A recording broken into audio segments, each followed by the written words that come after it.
Hey guys, welcome back to Black, White, and Grace. My name is Kylie, and today we're going to give you our first official full garden tour of going through all the beds and going through all the things. We are in a zone 3.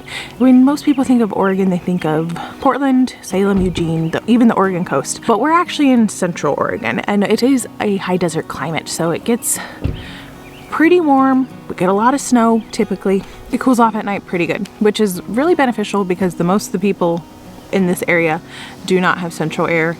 We just open the windows and let the cool air come in at night. So I really enjoy living here because of the cool climate. But the trade-off is we have a shorter growing season. We get frost in the summer, and that's kind of a bummer. It makes it kind of hard to grow. So typically I'm able to grow cold crops all year round outdoors. And when I refer to a cold crop, it just means something that can withstand frost, freezes, sometimes snow.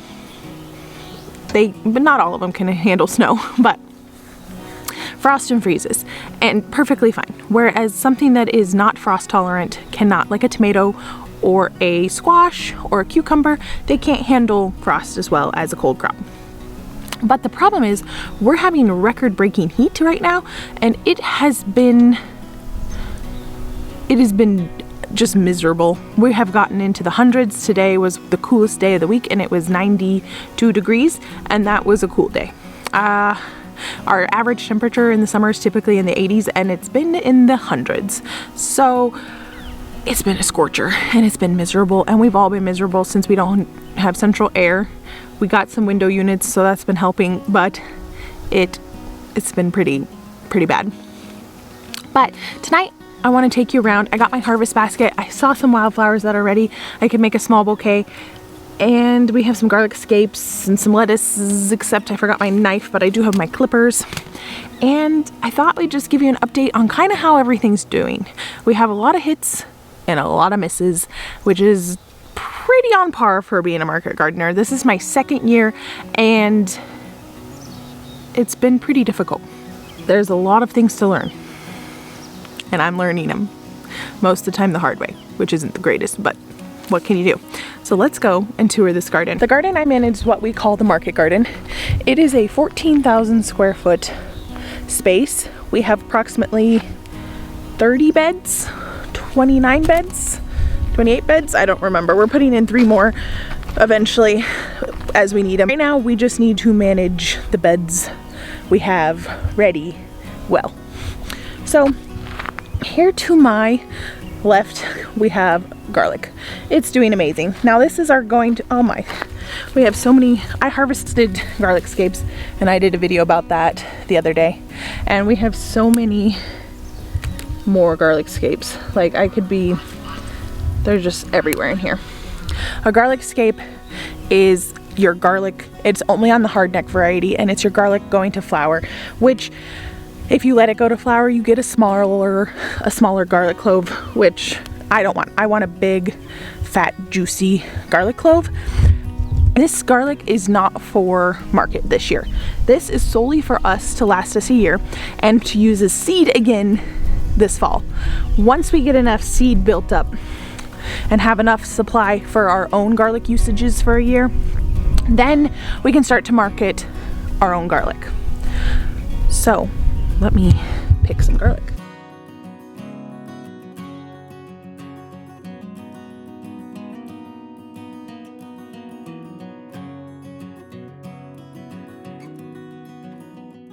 All right, so that is a lot of garlic. In this row right here, we have our green, they are like a green, super hardy green onion from Johnny's, and our rainbow radishes. I've resown these 3 times, and we're just having a heck of a time this year with the heat. Here's some spinach. It is bolting. So this is what spinach looks like when it's going to flower. We have the wildflower lettuce from Johnny's mix. It's doing okay in the heat. Region Market carrots, that bed is a crop failure. A lot of these seeds were saved from last year, but I don't think that's the problem. I think it's really just the heat. It's just been miserable. Here we have a bed of romaine and some peas. The peas are doing okay. Again, guys, these are all cold crops. They do not like the heat that much. I have some more garlic scapes in this row. This is a garlic bed, is doing really well. It's actually just the leftovers of what we had, and they are looking beautiful, and there's a million scapes in here I need to get to. So I'm gonna leave my basket here so I remember to get those. This is a row of beets.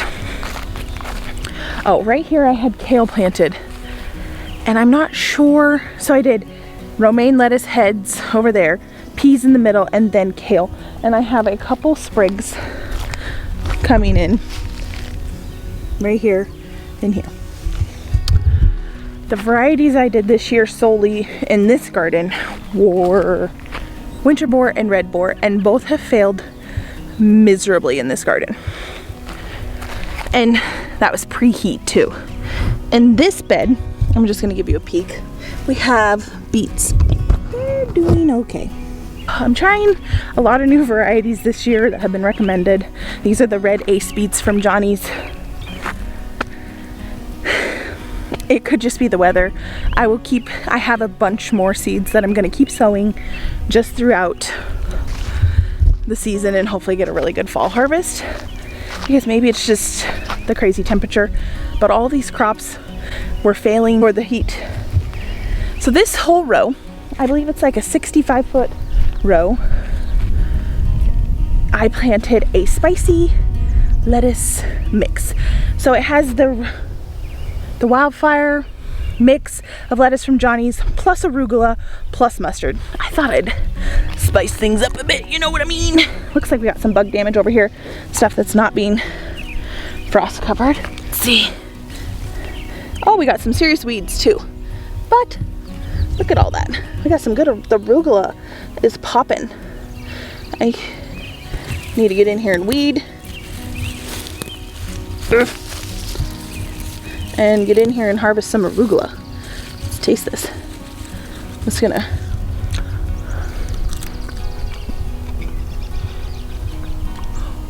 spicy. It's spicy. Spicy, spicy. It's doing pretty good. That'd be so good with some lemon and oil. So there we have our traditional what we plant. Radishes, green onions, beets, carrots, lettuce, spinach, lots of greens, kale, Swiss chard. There was Swiss chard, we missed it back there. It's also failing. Now we come into things that are actually doing really well, and it's our potatoes. So I just bought some seed potatoes from our local store, like a Bi-Mart, and then also at Wilco. And this year I did 3 varieties. Last year I did more, and I didn't have as great a success as I did. This is my 3rd year growing potatoes, and we grew Yukon Golds, just some basic russets. No, we grew 4 kinds. The Pontiac or Potomac Red, and then there's another red one, but I don't remember what it is. But look at what I just found today. I could just scream with joy. We got flowers. There's buds all over these potatoes. And this is just amazing. I don't think that you fully grasp this. We have had so many frosts, which we've had, but I kept them dressed. We dug them in deeper into this ground, and then we have packed straw mulch on top 3 times, and then I fertilized with fish emulsion, like just some powdered stuff I got at Wilco. For all seed potatoes in these 2 rows, and they're doing really good. This row was just a bunch of commercially grown potatoes that were sprouting that was given to me. Who gave these to me? Did I give them to myself? Did I have them? Maybe I had them. Maybe nobody gave them to me. Okay, and I thought I'd just give them a whirl. And I planted them about a month later than my other seed potatoes, and they're doing actually super good too. Actually really good. So that is encouraging, my friends. Let's go down this row. Oop, nope, this row. This row, we have 2 rows that are kind of works in progress here. This one had peas planted down the middle, and also rutabagas. And I see a few rutabagas coming in. There's one over there, a few over here. So some of them are working, but some of them aren't. And then this row beside me was a big row failed cabbages. Told you it had a lot of failure. And because of our heat, I didn't want to replant anything that wasn't going to survive. It is a risk, what I'm about to tell you, and planted, but I thought I'd go ahead with it, and it seems to be, so far, so good. I planted beans, bush beans, and then I think an accidental pack of, and they're sprouting all down that row. That's the first time I've seen those sprouts, which is encouraging. This is the first time I've grown beans outside in Oregon, and I have to be willing to run out here, and if we have a risk of frost, I have to cover it, and that's going to be the same thing for this row, which I planted this whole entire row of cucumbers, and the girls helped me. We have interns that come, and they have come and helped. So we have a bunch of varieties. I don't remember exactly what we have going on. National pickling cucumber. I think we have a lemon cucumber. Look at this little guy, so cute. And they're just now starting to germinate. We planted those a little over a week ago, but not too long. This is also a major risk. If we get frost, so the potatoes are also sort of a risk. That's why I was so pumped up about the blossoms, is because we've gotten frost and we don't get to see the blossoms. They'll come back. The potatoes aren't technically frost hardy because the greens will die, and it can affect your yield because it's putting more energy into the green instead of the potatoes down below every time it frosts. So we had this big row last year planted right here of potatoes, the whole row, and it frosted multiple times on it, and I covered them sometimes and it still didn't work. They were kind of low priority, so that was the plan.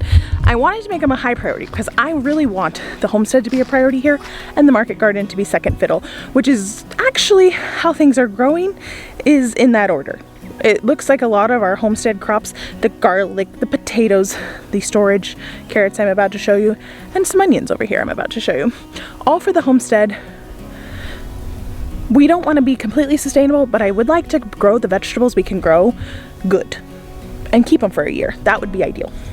So anyway, this is a big risk with these cucumbers and these beans and the potatoes technically, and some other stuff I got behind the greenhouse, that if we have frost in the forecast, we got to get our patooties down here and cover all these rows. We also, oh, and this other row I started. I forgot about that. I have multiple rows that are, we'll get to it. Okay, so this row, we have a lot of weeds. I'm aware of this. This row is kind of spotty, but it's pretty good because these are our first round of our Bolero storage carrots for our family. They should last 9 months to a year, and they're doing the best out of all our carrots. They're doing great. This is my third succession sowing, like in the same bed of beets. It's those red 8s beets again. I didn't think I had any, and look it, they're starting to pop up. So it's not a complete failure, which is awesome. This bed is half onions, so I have onions under the straw, and I'm going to tell you about this, and then leeks, which I am really excited to see that they're standing up. So a few days ago, before this heat wave came in, my onions, these are the ones I started myself, they were looking really sad, and they were looking like they needed to get out, and they were starting to get root rot, like the roots were literally rotting off of them. So me and the interns, we planted them up, and then this big heat wave came in, and I was like, oh crap, they're gonna kill all my onion starts. So I had a little bit of straw left over. I've since bought some more. I had a little bit of left, and I covered them on my onions, and they seem to be doing decently okay. They're starting, you can see they're here, they're starting to pop up, which is a relief. It's a big relief. Guys, it has been a tough year. It's been a really tough year. So these onions, I don't want to cry over onions, but I might just have to cry over onions. These I didn't have enough straw for, and I just counted them as lost. And then I come out here, they're still looking shabby, but I'm going to show you these. These guys are my leeks and shallots, and look, they're starting to stand up on their own. You can see we definitely lost some. That's okay. They're starting to come back. This is awesome. I'm pleasantly pleased with those. Here we have some more beans. You can see some greens poking out. This variety is the Provider bush bean. Yes, indeedy. This was our last year potato bed, and it has quite a few volunteer potatoes in it. But I also planted, I thought that was a sprout. I just planted these recently. I doubt they'd be up. Could be. I planted zucchini and yellow crooknut squashes. I planted early day varieties that take about 43 to 55 days till maturity, which is great because that gets us to mid-August. And if we could just make it to mid-August without frost, that would be the dream. Now, keep in mind, 2 years ago, we didn't have a frost until mid-September, from like the middle of June to mid-September. That is a win.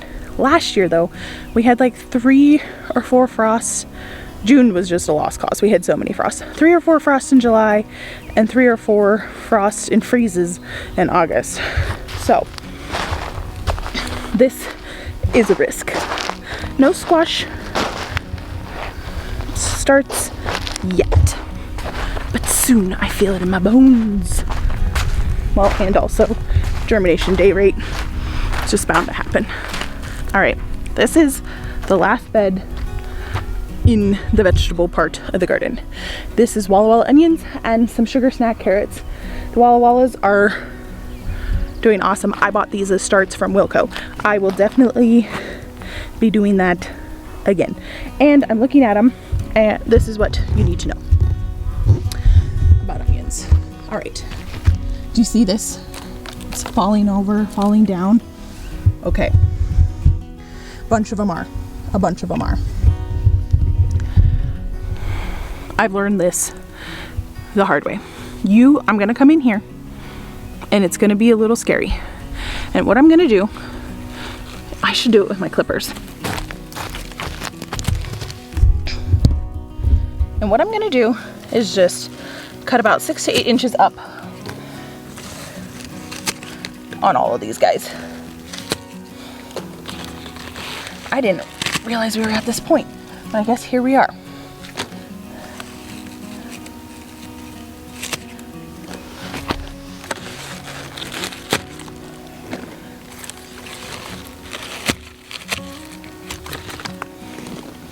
These greens, so what I'm doing here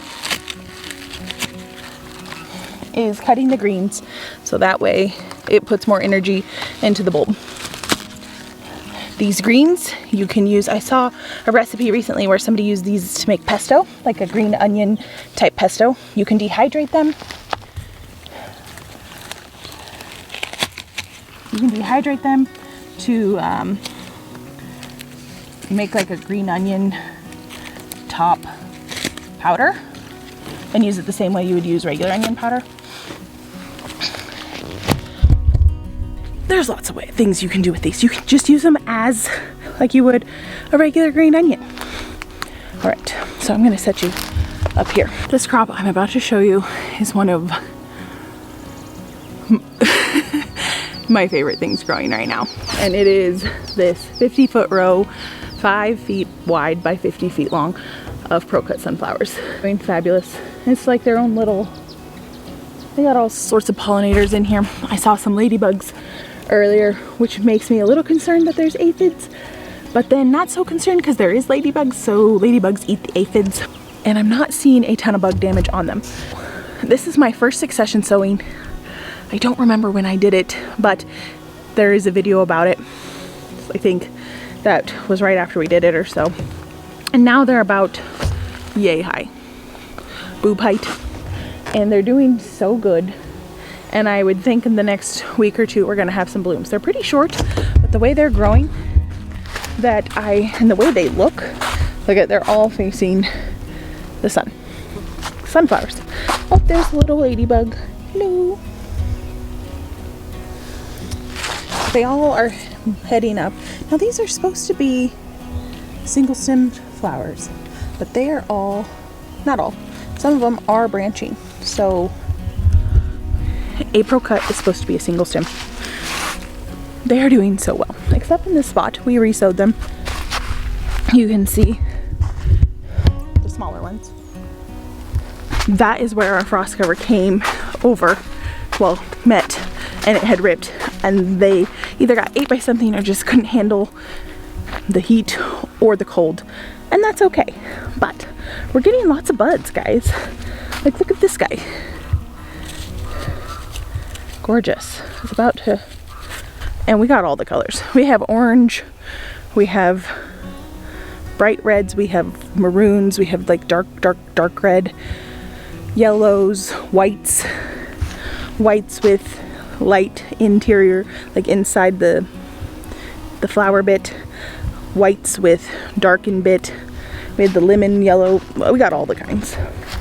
This is our second succession of the Pro Cuts. This frost cover is about to come off. It needs to come off. These guys need to just be exposed. It's doing fairly well.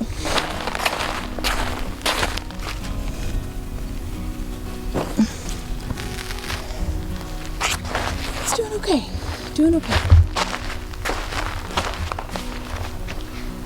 A little spotty. Next to it here we have perennial bed of yarrow, and I did sow some lilies, which after the heat, not looking good. This bed is empty. This will be our next succession sowing of sunflowers. And here are our branching sunflowers. So unlike the Pro Cuts have a 50 to 60 day maturity, which is really quick. And for a short climate, that's perfect. But the trade-off is you get one bloom typically. These are branching, and here's the trade-off for them, is they take longer. They can take up to 75 days, sometimes 80 days, 65 sometimes. We'll see. We are getting some buds. Here's one smaller, but still there. And they're gonna produce multiple branches, which is why they have way more space to grow. So this guy, this whole plant, this whole thing right here is one sunflower. If you look down at the bottom, you can see it's one, and look at all the branches. That's a branching sunflower. So yes, it may take 20 days longer, but look at how many more blooms you get. I see benefits to all. Plus, I have a strawberry one in here. It has like a strawberry blonde, and I'm really looking forward to that. The wildflowers. We're kind of losing some major daylight. I might not have time to harvest my first, well, my sister harvested our first bouquet, but we have so many wildflowers and some baby's breath. Look at, oh my gosh, we got even more today. Aren't they beautiful? They are right behind the greenhouse. So this is the back of the greenhouse. We have a half in ground, which is why it's so low to the ground. These 3 beds, I've had a heck of a time getting to germinate. I just replanted this bed with some zinnias. Also, could be a fatal mistake. They don't like frost. Come on, no frost till mid-September. We're gonna pop into the greenhouse super quick and just get a little update here. Right, so we have some trees. I got some espalier trees. They were super good deal at Costco. Gladiolas that I thought were dead are coming up. They don't like frost. I didn't know that. They need compost. Squashes, they're doing good. All kinds of summer squashes, zucchinis, really fast maturing varieties. Some the same as I'm growing out there, but some a little different, some a little more special, which is why they're in here. And I have them all over. A bazillion determinate tomatoes and a bunch of peppers. My pepper varieties range from the Hungarian waxed to a bunch of jalapeno to some bell peppers to habaneros. I like a good spicy pepper. I like habanero, might be a little too spicy, but my dad loves it. And the determinants, we have 1 million determinate tomatoes. And I am not a good tomato grower, so we're just trying these out. I know nothing about them. I do have a praise report, and that would be my lemon tree. This thing has looked like death, and I thought it was dying. And it seems it's reviving. Look at all those new leaves. I'm so pleased. It was a naked plant. It had like 3 leaves on it. Then I move it out to the greenhouse. Bam, it's happy. Here we have some peppers and tomatoes that I started after we had our big failure of our seeds that we started. Ended up buying most of these. I think there's like 3 or 4 of my tomato plants, and same with my peppers because I killed them all. But these are my late ones. They're more than ready to go into the ground, and I'm debating on what to do with them. One, because I'm running out of space. I have a little bit of space here I could clean out and plant them, which is probably what I'm gonna have to do. I am running out of space, y'all. So that is a priority, to get those in the ground. We need to get them in the ground. And I had thought I had got these, I'll show you over here, these PVC hoops that the guy had as a greenhouse at a garage sale. And I don't know if he only used it 1 year or hardly at all. They're on this side of the fence. So I got all these. And I think they would be perfect for a row that had some crop failure to come and, you know, make a little greenhouse out of. And I had thought maybe I could plant my tomatoes. I don't think I'd have a long enough season to do it. I don't know, guys. This is my dilemmas. Do I take the risk and grow the tomatoes outside? I forgot my basket. So there's the market garden. I think we have a little time to squeak over to the little garden. I'll turn on the lights for you so you get the real ambiance. But we've had, as you can tell, we've had a ton of failures in this garden already, which can be extremely discouraging, especially for a newbie market gardener, because I have partnered up with restaurants this year, and fortunately the restaurants I've partnered up with are extremely understanding and extremely willing to just wait it out. Local product. I don't know too many other farms in the area, period. They just don't. I think we live in one of the most extreme climates to grow in, with it being the high desert, with we're in a drought. We get frost in the summer, we get super harsh winters, and we get super hot days. It's just a very extreme climate to grow in. And as you're learning to market garden on a larger scale, it makes it quite a bit harder and extremely discouraging when you have those failures. But if you can harness, which I get discouraged all the time. I'm about to cry over onions over here, you know? So it is an emotional thing. Gardening, when you put your heart and your soul into it and you fail and you fail and you fail and you fail and you fail, it gets overwhelming, and it can be. And it's okay to let those emotions just be overwhelming. But here's the tip.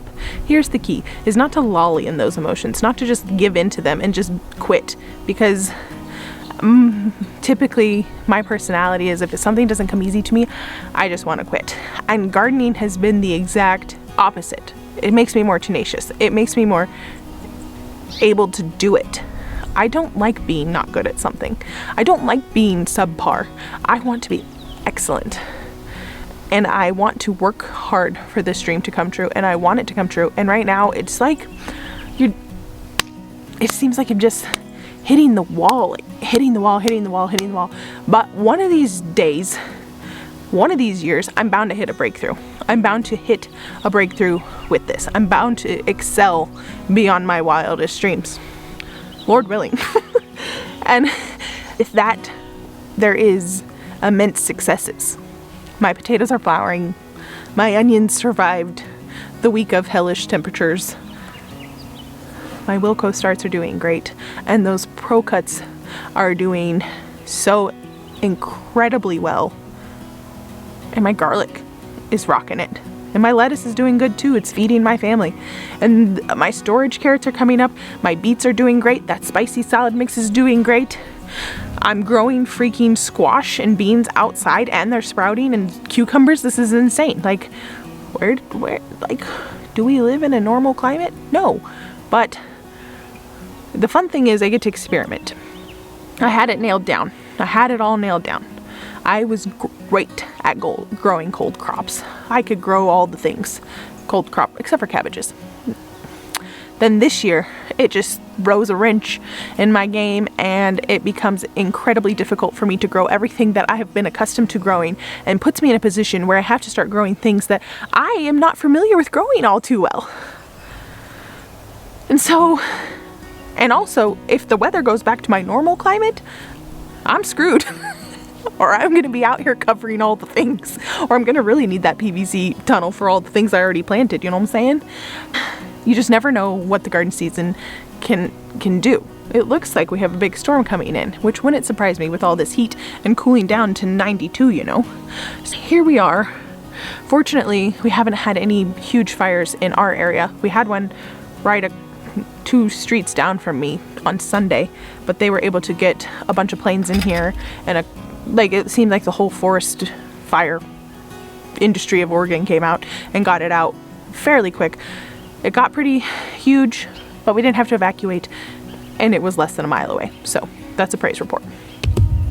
And Lord willing, we don't have to evacuate. But I got my basket, I got my scapes, I got some onion tops. I have a lot more I need to harvest, but if I want to show you guys that little garden, we better get to it. Maybe I should just go harvest a few flowers.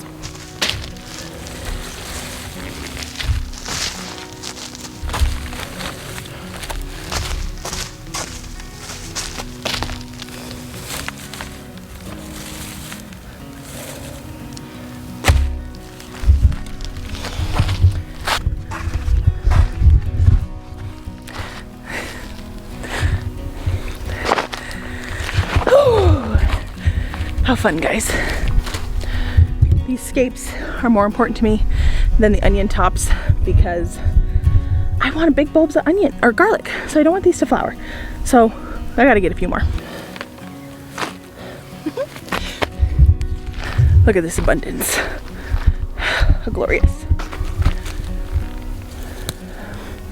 Straggler. Oh, we got a few stragglers. Oh, good grief.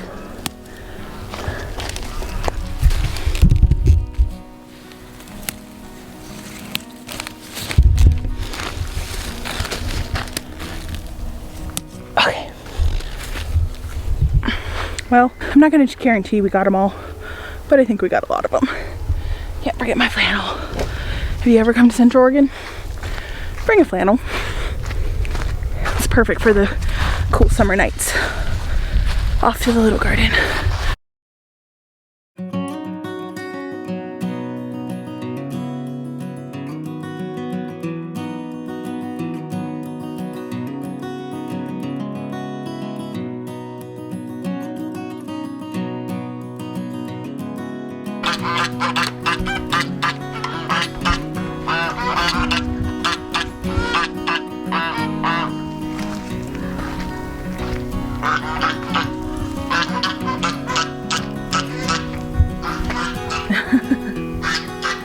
We have some friends coming to see us. I'm assuming they're hoping for me to throw them some snacks, dinner. They already had dinner, but I'm assuming they hope for more.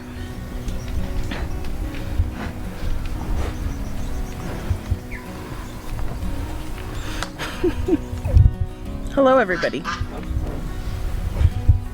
Mia is our dairy cow. Olaf is our steer. So in this garden, it is the 1st of July, and it is doing strange things. It's just strange. I chose early on in the winter to make this a flower garden, which the flowers are coming up. The poppies are doing great. Well, the ones that germinated. I didn't plant any vegetables in here early on, so as far as vegetable goes, we're pretty behind, but it's actually going to push us later in the season to be able to continue to harvest.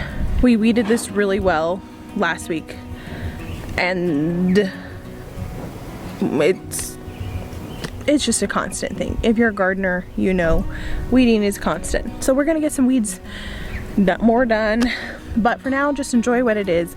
And there's a lot of empty bed space because a lot of seedlings are coming up, because I did I had to come through and plant vegetables where the flowers didn't germinate, and also because I love having vegetables in here, and there's no way I will ever plant this solely as a flower garden because I love the mix of flowers and vegetables.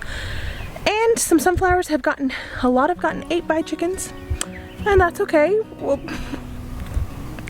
no need to cry over eating things, but here we go.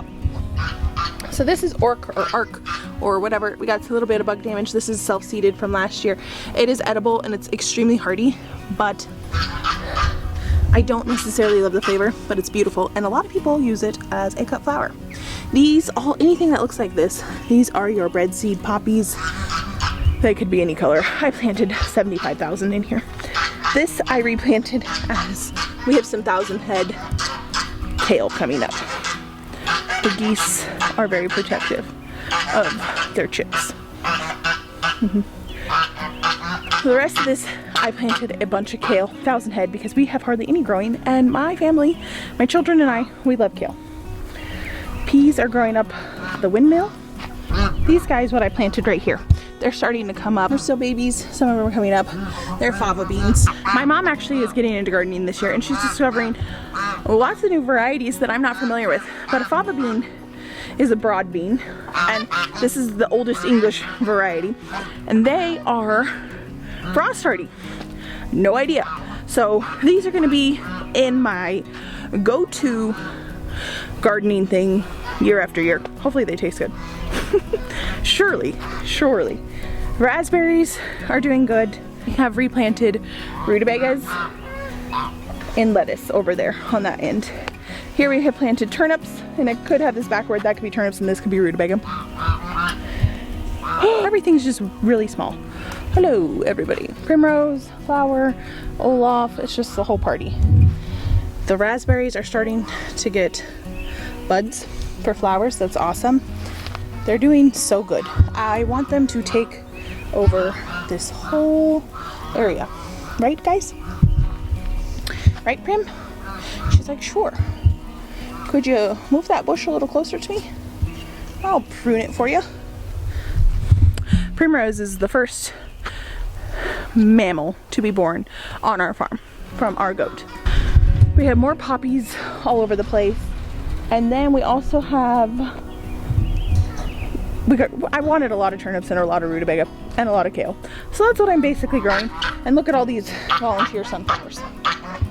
They're just going to be everywhere. I'm considering replanting them, taking some out of the beds and putting them here where there's a big blank space. I love to have a wall of sunflowers, some kale. Oh, please God, look at that. So because I had such a problem, it was supposed to be the winter boar and the red boar were supposed to be some of the hardiest of hardy varieties. And I grew them when it was cold, so they should have been mature. Okay, anyway, so the heat shouldn't have been a factor. But this is my old trusty. It is Red Russian. She grows great. She tastes great. My kids love it. I love it. But this actually isn't my favorite. My favorite is just the traditional, the curly kale, blue Scotch curly kale. And I have it planted also with some dazzling blue kale, 1,000 head. We got all the things in here, people. Siberian, Red Russian, Ragged Jack. Are those all the same? We got all this. If you see, let me show you this. Look at these sunflowers. They're in my walkway. These are the ones that I could try and transplant. Boom, baby. Look at this guy. Anybody know what this is? I know what it is. I'm just quizzing you. These are parsnips. I planted these last year. I had no idea that they would get so tall. Like, this is crazy. It's about as tall as my pro cuts. They're doing good. I'm gonna save the seeds off these. I want to save seeds. They're gorgeous. Wouldn't that be beautiful in like a cut flower arrangement? Kind of looks like dill.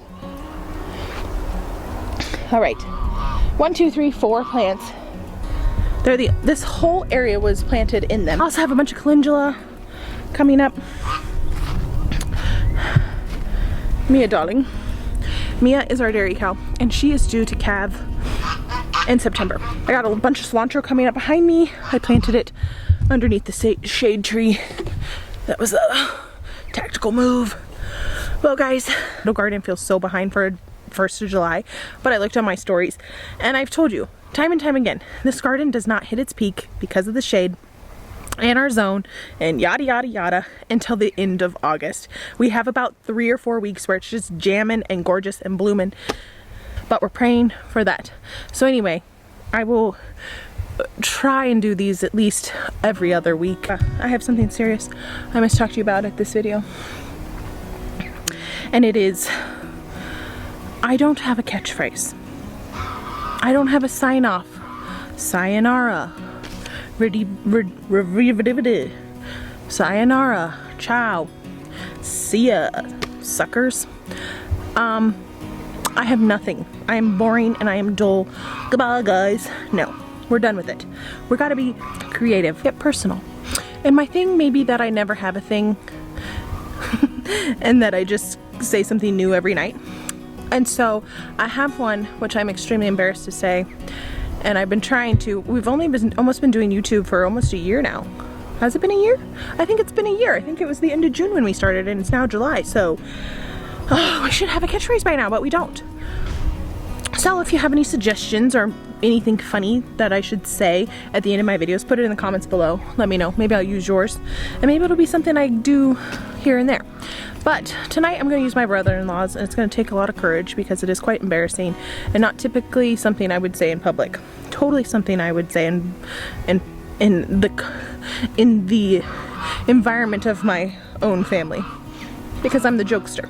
I'm the funny one in the family, but only in the family. I'm witty and close friends too. Forget it. Thank you guys for watching this. I just really hope that, in the words of my brother-in-law, I just hope that your garden is as bountiful as your wife's bosoms.